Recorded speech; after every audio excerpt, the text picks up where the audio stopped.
Est-ce que vous pouvez déjà nous rappeler que font ces opposants tchadiens dans le sud libyen?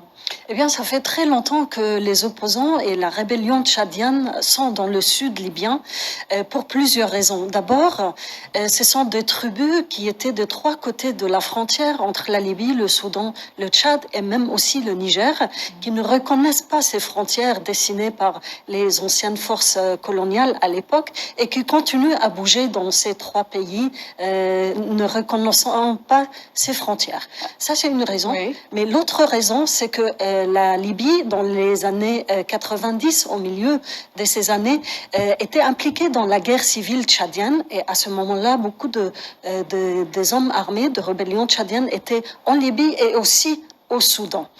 Cette présence a été encore plus importante depuis l'année 2011 et tous les développements qui ont eu lieu en Libye. Et à partir de l'année 2014, ces rebelles tchadiens ont commencé à être engagés auprès d'une force ou d'une autre en Libye.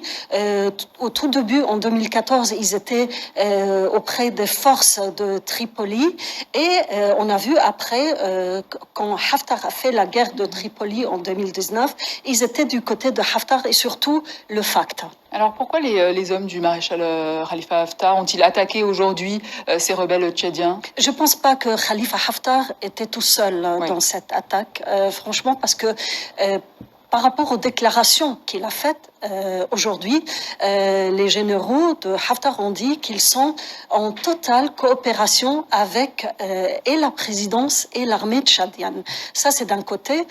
Par ailleurs, des sources m'affirment que Khalifa Haftar est pour la première fois aussi coordonné avec la présidence tchadienne. Ça, c'est d'un côté. Le FACT accuse aussi le Français d'être présent sur le terrain et d'avoir aussi mené les attaques. Ça, on n'a pas une confirmation qu'ils le disent, mais il y a des choses qui se passent. On a l'impression qu'il y a comme une décision au moins au niveau régional qui a été prise pour que les rebelles, les forces étrangères sortent de la Libye. Il faut que je rappelle une chose, que ces dernières semaines, il y a eu beaucoup de contacts entre le Soudan, le Niger, le Tchad et la Libye. Des hauts responsables ont été dans ces pays pour discuter de comment monter ou former des forces communes entre chaque deux pays de bilatéraux et encore comment réactiver l'accord sécuritaire de 2018 qui existe entre ces quatre pays.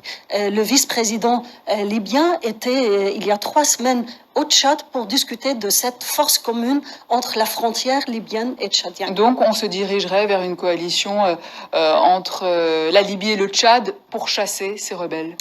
Une force commune aussi entre le Soudan et le Tchad, parce que le Soudan craint beaucoup aussi ces rebelles tchadiens qui peuvent, s'ils sont chassés aujourd'hui de la Libye, aller au Soudan également. Ouda Ibrahim, merci. Je rappelle que vous êtes journaliste à RFI.